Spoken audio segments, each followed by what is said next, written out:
Binge eating already in and of itself is highly chaotic. So adding in advice that is not structured, that also is pretty chaotic into the puzzle here is a recipe for disaster, to say the least. Welcome to Behind the Binge, the podcast where we bring forth much-needed conversations about binge eating recovery and ditching diet culture. I'm your host, Marissa Kai-Millick, a registered dietitian, nutritionist, and binge eating coach. This is our space to dive into practical tips to heal from binge eating, challenge your diet culture beliefs, discuss the nuances of intuitive eating, and empower you to recover. Let's start exploring what's behind the binge.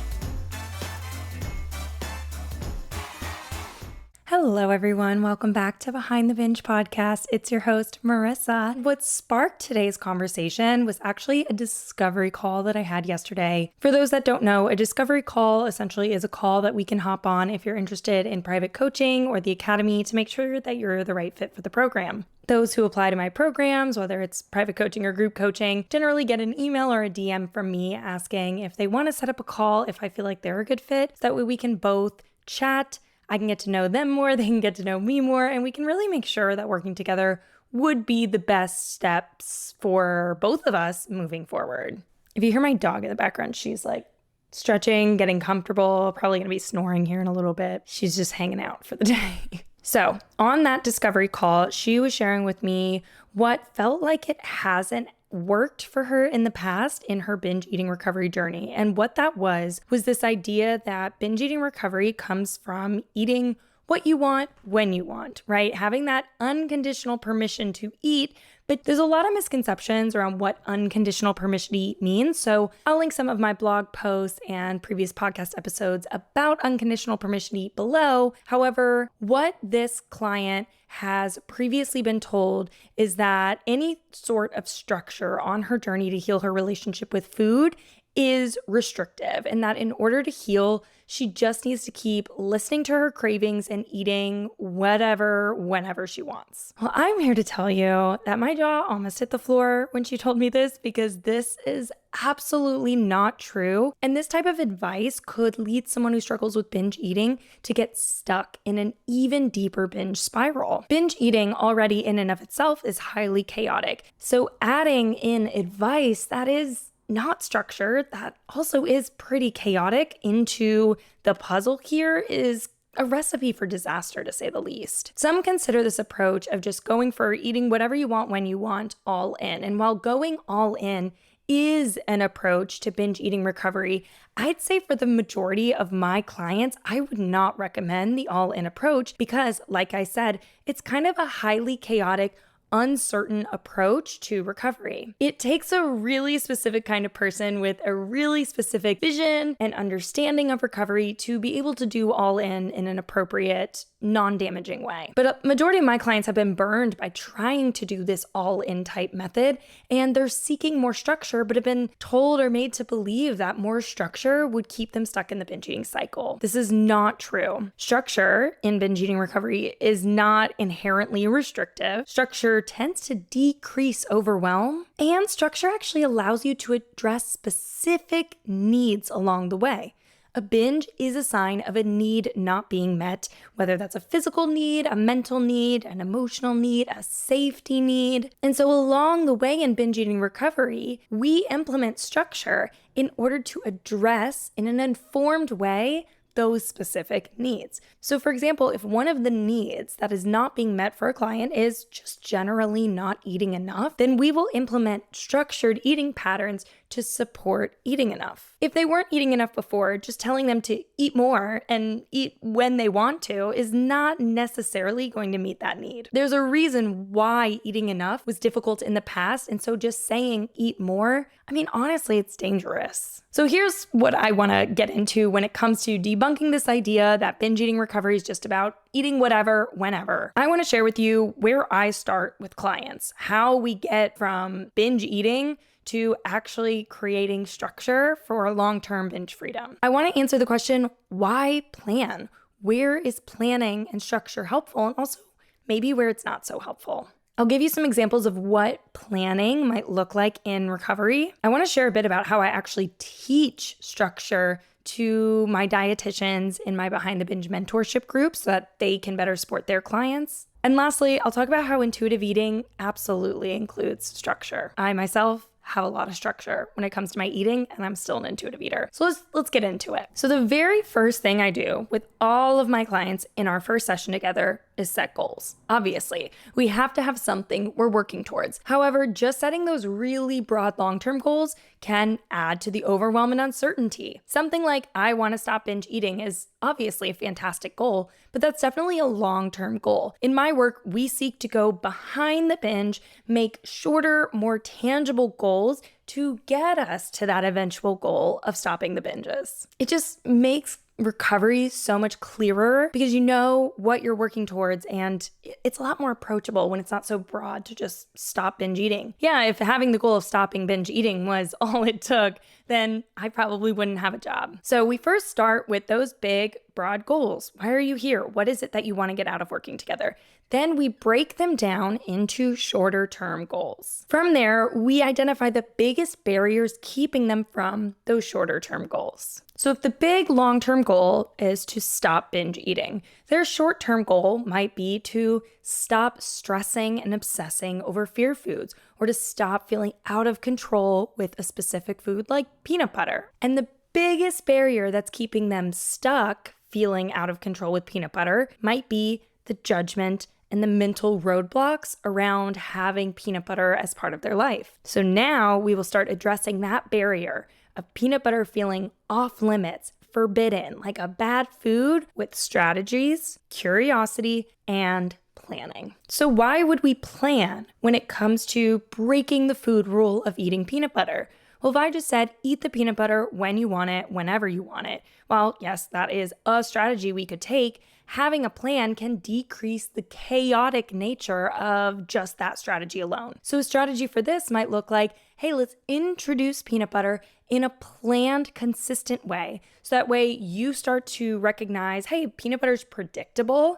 It's not all or nothing, now or never. It's now or later. It's now and tomorrow because I know I'm going to be having it with my lunch every day this week. And that predictability, that regularity of eating your fear foods starts to normalize the fear food, starts to habituate it in a way where it starts to feel a lot less off limits. Along the way, part of that strategy is addressing the mindset barriers of eating the peanut butter with lunch every day. Hey, when you ate it today, what thoughts came up before, during, and after having the peanut butter? Was there judgment? Were you should-ing yourself of, I should have something different, or I shouldn't eat that much? Then we take those mindset blocks and rework them together in session. So we have the strategy of normalizing the food by eating it consistently.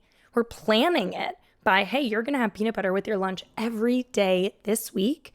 And we implement curiosity of, let's see what comes up for you as you're eating the peanut butter, and adjust the plan as needed. I've introduced a strategy like this with clients before, and we pumped the brakes really quickly because the mindset factors around the peanut butter were still too distressing to where introducing this fear food was just too much right out the gate. And so we took a step back. We thought, okay, what other barriers are here that are a little bit more approachable?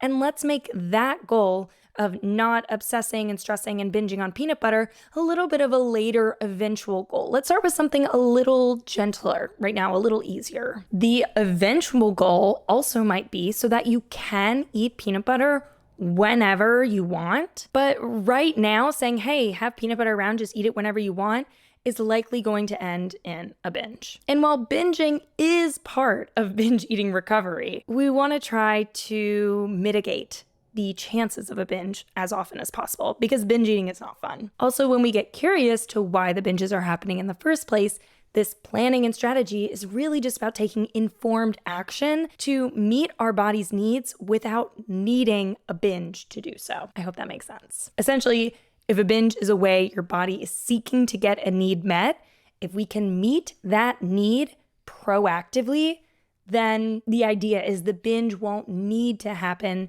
because there's not the need not being met anymore. How many times can I say need being met, need not being met, needs needs and needs and needs and needs. So I just gave you one example of what planning might look like when it comes to overcoming those biggest barriers to those short-term goals that will get us to those eventual long-term goals. But let me give you some other ideas. Planning might look like meal timing. I'm getting distracted by the chickens next door. I have chickens next door at my neighbor's house, and they're kind of distracting me right now.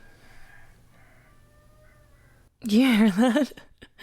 Okay, so planning might look like mealtime planning actual times in which you are going to eat or how long you're going to go between your meals. This is not the restrictive timing of your meals like intermittent fasting. We are timing the meals in an informed way to cultivate that trust back with your body. When you are dieting, let's say you did intermittent fasting and you were hungry at 9 a.m., but you're like, well, my window doesn't start until 11 a.m. You are ignoring your body's hunger signal that tells you that you need more food and showing your body that you are not a reliable source to meet its food needs. So the hunger gets suppressed and comes back with a vengeance. And when you finally eat around 11 a.m., you are starving, or it hits you later in the day and you get that ravenous late night munchies. So if that's been your pattern for a long time, you can't one day just wake up and say, you know what? I'm done intermittent fasting. I'm just going to listen to my body.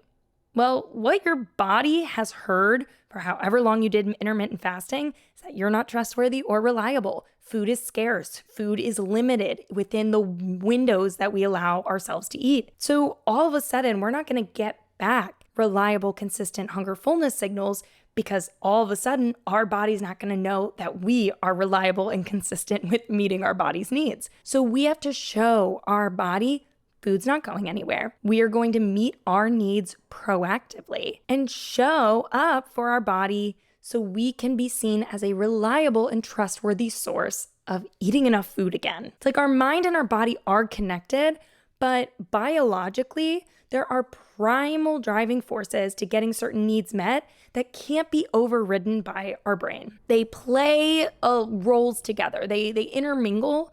But we can't just say, hey, my primal biological need for safety and security with food should just be put at bay and feel safe and secure with food again just because mentally I am rejecting diet culture. It's not exactly how it works, although I wish it were that easy. We have to actually show our body that it can trust us again. I guess you could say it's similar to when you are building back trust with a friend or a partner that maybe you've burnt some trust with. You can't just say, hey, you can trust me, I'm sorry. Actions speak louder than words, and the same goes for healing your relationship with food. So meal timing is a planning strategy that is done with the intention of building back trust and reliability with your body and with your mind. So majority of my clients, we start with don't go longer than 3 to 4 hours without eating. Is this restrictive? No, it's actually kind of the opposite of restriction because I'm trying to encourage my clients to eat with more abundance, with more, usually what I call enoughness, eating enough. But really it all comes down to that intention, and the goal is to meet our body's needs ultimately. And so it's taking informed action. Bouncing off of the planning of meal timing is, of course, meal planning, literally. We are busy humans, and whether you're in binge eating recovery or not, meal planning can be a fantastic tool to be able to meet your body's needs. Yes, even as an intuitive eater, because believe it or not, intuitive eating is not just eating on impulse. I actually have an entire recorded masterclass on the difference between intuitive eating versus eating on impulse. I will link it in the show notes. But meal planning, if it allows you to better listen to your body by having food available and ready for you to meet your body's needs, can not only support your recovery and building back that trust and reliability with your body, but it also allows you to listen to your body as you ease more into that phase of recovery where you do have trust and reliability, you're getting reliable hunger fullness signals, and you can listen to that. I talk about meal planning a lot when it comes to working with clients with ADHD or autism. I myself have ADHD, but for me, if I don't have meals planned, even just the ideas of meals available to me, I will just either completely forget to eat, which honestly, I'm amazed by, considering I used to constantly think about food and what was next to eat because of my disordered relationship with food in the past. But nowadays that I have a trusting and healthy relationship with food, yes, I sometimes forget to eat, especially with ADHD. But on top of that, I can get decision fatigue really easily to where I will delay eating for so long because I'm considering all the options of what I could eat, what's going to take the least amount of effort, what's going to take more effort, what sounds good, what doesn't sound good, to where I'm not even actually listening to my body because I'm so overwhelmed by the choices. So not having anything prepped for me actually keeps me from being able to fully listen to my body because my mind a little bit gets in the way there. Start overthinking my choices. I want something that's convenient, quick, but tasty, maybe a little nutritious. And it's just a lot. So week to week, I try my best to meal plan. That doesn't always mean meal prepping, but I know, hey, this week, here are my options for my lunches. This week, here are the meals that I'm planning to make for dinner. This week, here's what I have on hand for breakfast and snacks. And it's structured. Similarly, when you're recovering from an eating disorder, having that meal planned decreases the overthinking, decreases the food police sneaking back in and trying to tell you what you should or shouldn't have instead, and can aid in normalizing your fear foods because it's planned, it's set, you're not thinking about it, it's just what you're going to do. The options can sometimes allow the diet culture mentality to creep back in, trying to convince you that, no, you actually want the salad. You don't really want the quesadilla, when we really need to be working on you eating the quesadilla, enjoying it, and moving on. I'd say for 50% of my clients, we do the really highly structured meal planning where I'm like, this is what you're having for lunch, this is what you're having for dinner. And then for the other 50%, it's semi-structured where maybe we have options, sort of like a menu, and we're incorporating fear foods along the way. Kind of a subcategory of meal planning would be meal prepping. And for all of the same reasons, meal prepping can be part of the structure that goes into play when you are healing your relationship with food and beyond. Outside of the planned direct behaviors with food, right, of when you're eating, what you're eating, how often you're eating, etc., would be the plan and structure around learning and trial and error. So what I mean by this is when my clients are ready to begin tuning in to their hunger, fullness signals as sort of the primary source of telling them when or what they need, we will work on logging hunger fullness signals. What that looks like is before they eat, they'll say, okay, on a scale from 1 to 5, how hungry am I? And then after they eat, they'll say, okay, on a scale from 6 to 10, how full am I? Technically, that adds a mental component to the structure and the ways in which you're eating. You're not just eating and moving on. That's the ultimate goal.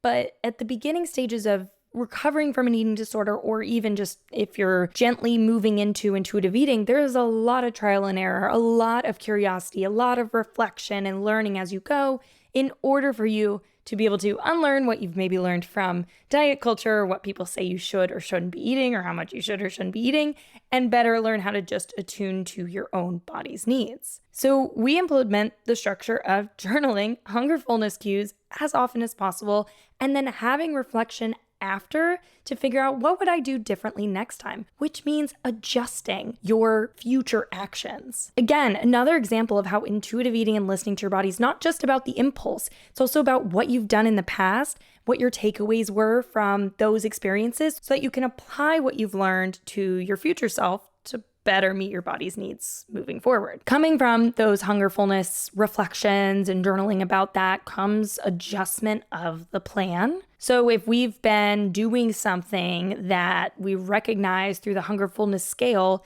is not really honoring their body, we will make tweaks as we go. Maybe my client's been eating breakfast, lunch, and dinner at a certain time, but they find that always right before dinner, they are more hungry than earlier times of the day. We may adjust, hey, what would it look like to eat dinner a little earlier, or have an appetizer or a late afternoon snack? See what that does to your hunger fullness signals. And we will plan to have that snack as an experiment. Let's see what changes on that day. I want you to reflect on the difference between the day you have that afternoon snack versus the day that you don't. So we're not just throwing spaghetti at a wall. We're actually doing things with structure and with planning, but with the intention of learning so that you can better listen to your body overall in the future. Still, on a day-to-day basis for myself, I do a lot of internal reflecting of how did this make me feel? Oh, hey, I've been in this kind of habit of munching in the afternoon instead of having a real lunch.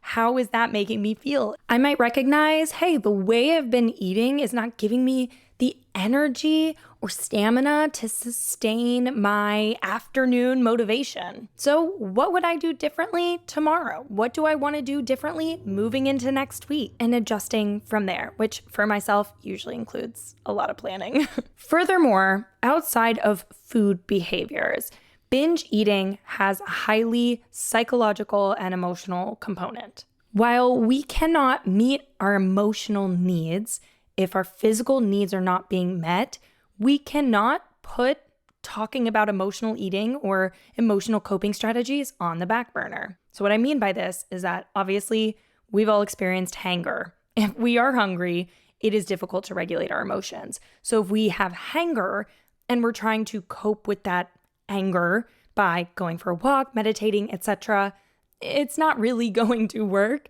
It's just going to exacerbate the hunger and maybe bring up some other emotions. Similarly, if we're really, really stressed and we get home and we eat, we want to take a look at, hey, are we really, really stressed and hungry to where we do need food to complement, to supplement the way in which we move forward in coping with our stress. So they definitely go hand in hand, which is why a lot of the times you hear me putting so much emphasis on eating enough, breaking food rules, and really talking about the food component as a whole. But when it comes to the structure in binge eating recovery that I work on with my clients, both in private coaching and in group coaching, we talk about coping strategies when it comes to emotional eating and moving on after a binge. One of my clients from the last cohort of my group coaching program, Behind The Binge Academy, also had ADHD and said that anytime she was in an emotional state, specifically when she was feeling lonely or bored, her first instinct was to go to food,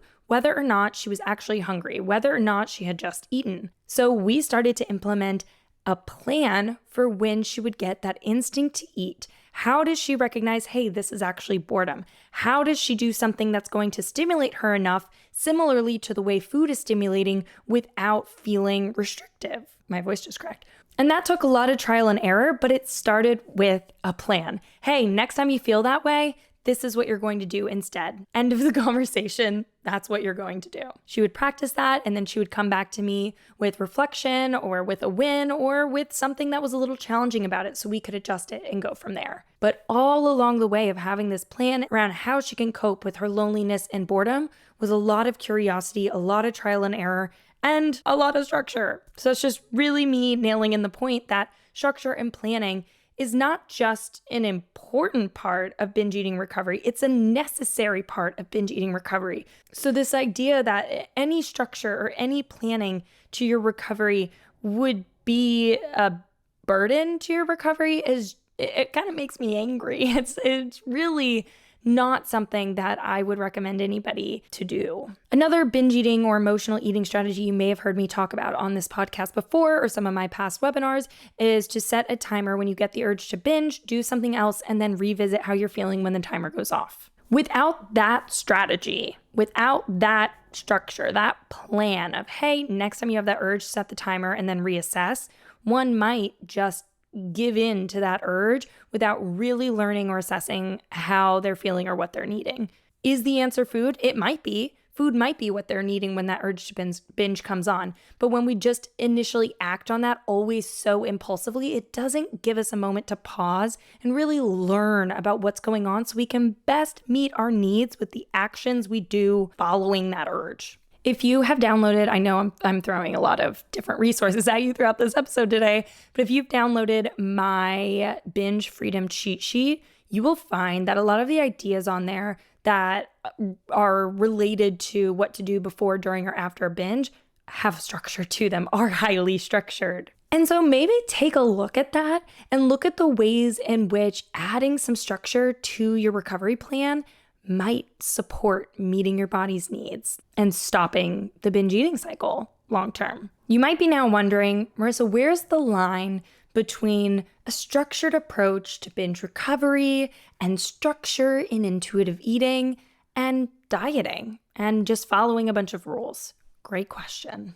The way I teach this to the professionals who are in my Behind the Binge mentorship group, I talk about moving from a highly structured approach to a more flexible approach. So it goes from highly structured, which might be really specific meal timing, really specific meal planning, to a semi-structured approach where there's some flexibility in that. There's more options. There's more attunement to the body's signals. Trust and reliability is coming back. So there's a lot more curiosity and acting on the signals from our body and our brain rather than just on a meal plan in and of itself. Although the meal plan and structure can still be a supplement to that work. And then lastly, moving into the flexible phase where structure is there when it's needed, but it is not a priority, nor is it always necessary. Say for a lot of people, a little structure is simply about being human and having a plan and staying on time and doing the things that best support you. But it is not so rigid, and there's a lot of flexibility without there being panic or overwhelm when the plan has to go out the window.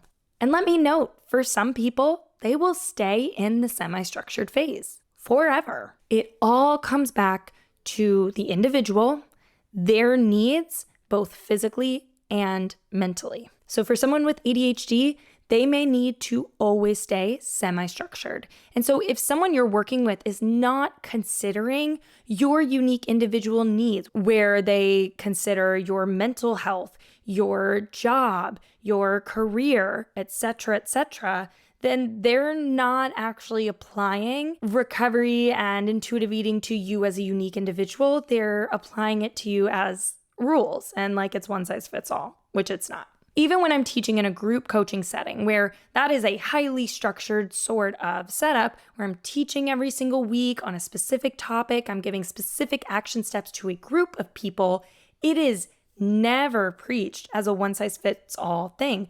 I say at the very beginning of my group coaching program that, hey, if something I'm recommending to you doesn't work, bring it to my attention. That's also why at the end of every single call, there is time for Q&A and hot seat coaching so we can tweak what it is that we're working on to fit your individual unique needs. Like somebody who quit dieting a year ago but still has some binging tendencies is going to have a very different approach to becoming an intuitive eater than somebody who just quit dieting yesterday and is binging almost every single day. We can't try to tell everybody across the spectrum of their recovery to just eat what they want when they want and they'll figure it out. That is just like literally throwing someone off the deep end of a pool who has never swam before and saying swim or sink, like it's really up to you. That can evoke so much shame and overwhelm. And really, if you do come to the surface and you crawl out of the pool, you may find yourself saying, I'm never going near a body of water again. I'm never learning to swim and I can't do it. When in reality, that's not how you learn to swim. That's traumatic and dangerous and not helpful. It's harmful. And that's all about an analogy of binge eating recovery. I used to be a swim teacher actually, and we never just threw the kids off the deep end. So anyway, I digress. So yes, we are moving from structure, a highly structured approach, to a semi-structured approach, and then to a flexible approach to living life as an intuitive eater. And also your life is going to continue to change and evolve. So your plan or approach to the ways in which you set yourself up to be able to nourish your body and listen to your body and do the things that are going to make you feel your best are going to be ever changing. So nothing is ever going to be black and white, and your recovery should not look black and white either. There's a lot of gray, there's a lot of nuance, which is why working with a professional can be really helpful, but we definitely want to make sure the professional you're working with is highly trained in this, because clearly there are some professionals out there who are spreading misinformation and honestly harming their clients, which if this is you, if you've ever been the coach or the nutritionist, the dietitian, whatever, to tell your client, hey, just eat when you're hungry, stop when you're full, or just eat whatever you want when you want, follow all of your cravings and you'll figure it out. It's normal to feel shame that, hey, you may have done some harm here. We all do harm in this field. It is pretty much unavoidable because we're all very different. And so thus, we may say things, do things, or recommend things that are causing harm. And all we can do when we recognize, hey, we're doing this as a professional, is seek support and education and really supervision from someone else to be able to better address those problems in the future. So if you're recognizing, oh, I really don't know what to do when it comes to just helping someone become an intuitive eater other than telling them to listen to their body or eat whatever they want, then you may want to sign up for my Behind the Binge mentorship group that is currently enrolling. Again, I'll leave all that in the show notes below. All right. I think that covers everything. The last thing I had in my notes was intuitive eating with structure, but I feel like I covered that. Intuitive eating with structure might look like meal planning, right? Because I have ADHD, and if I don't meal plan, I will forget to eat or not eat because I just don't want to cook. Intuitive eating with structure might also be about you work shift work or you're a night nurse and you need to have structure in order to meet your body's needs and not end up clocking out and being starving because you've just been so busy with work that you didn't even have a chance to eat. It also might mean specifically planning when you're going to have the larger meals in your day versus the smaller meals in your day, because let's say you don't really get a break at work, which is really unethical, but I know happens especially a lot in healthcare professions. If that's the case, you might say, hey, I'm going to front load before this surgery that I'm going into that I'm going to be assisting on for 8 hours. I'm going to have a Soylent drink that's like a nutritional drink, a nutritional shake of sorts, just to give my body energy and calories to get through these 8 hours, and then I'll have a meal afterwards, etc. So there's always going to be planning coming into play. And I just want to remind you that intuitive eating is not just eating on impulse. It is a combination. It's a dynamic interplay between feeling, instinct, and rational thoughts. That's a modified quote from the intuitive eating book. I don't think I'm saying it word for word, but it is not just about, oh, I have this instinct. Oh, I have this impulse. I'm going to follow that. You have to put into play, how do I feel? What are social cues? What are health promoting behaviors? What are my health values? Where am I at in my recovery? Making rational thoughts of, hey, my body doesn't have reliable hunger fullness signals, so I can't just listen to those instincts. I have to have this meal structure and plan in order to kind of act as a crutch to my healing journey, etc. All right, I've clearly been rambling about this for way too long. This was a long solo episode, at least from my understanding. It's like 30 minutes now, which I feel like I normally make my solo episodes like 12. But thank you all so much for listening. I hope this gave you some clarity if you've ever been misled on your food freedom journey to feel as though if you're not just eating what you want when you want, then you're doing it wrong. I actually think if you're just eating what you want when you want without consideration of other factors, then you're quote unquote doing it wrong. Although I don't even like saying if someone's doing it right or wrong because it's all an individual journey. But if you feel good doing what you're doing, whatever that is, that's the right way to do it, right? Some people do take more of that unstructured, all-in approach, and that works best for them. And I love that for them. And I would never tell you not to do that if that aligns with what is working best for you. Totally. I know Stephanie Buttermore on YouTube documented her entire all-in journey, and that worked really well for her. And so that is an approach that obviously works well for people. But if you've seen that approach or heard of that approach, or you're working with a dietitian or a coach who's telling you to sort of go all in and break all your food rules all at once and eat by just listening to what you want when you want, and that is overwhelming and freaking you out and just making you binge more than ever, just know that that's not the only approach to recovery. And a structured approach that has more planning to it is and can be absolutely the thing that you need in order to find full food freedom for you. All right. Thanks y'all so much for listening. I hope you are doing well this spring. I know I haven't uploaded an episode in a hot minute, but there's been a lot of stuff happening behind the scenes. One of which is we are currently enrolling for the spring cohort of Behind the Binge Academy, my signature group coaching program. It's gotten some tweaks, it's gotten some updates, and I'm very excited about it. So I would love to support you on your journey to healing your relationship with food. If you're interested, you can apply. I will put the link in the show notes below, or you can find it all on behindthebinge.com. Once you apply, if I feel like you would be a great fit for the Academy, we will set up a call to discuss your struggles, your goals, and you can ask me any questions about the program as well. So I'd love to hop on this free call with you to make sure you'd be a great fit for the Academy. If you're even the slightest bit interested in a group coaching program like this, I would love if you would just apply and we can make sure that we are guiding you towards your best next step for food freedom. I always say Behind the Binge Academy is like my bread and butter because I do really, really love it and I'd love for you to be a part of it. All right, that's it for this episode. I hope you all liked it. If you did, be sure to leave a review on Apple Podcasts. It really helps me out. I want to get this podcast out there to as many people as possible, and the reviews help me do so. So if you like it, don't forget to leave a review, and I'll catch you in the next episode. Bye, everyone.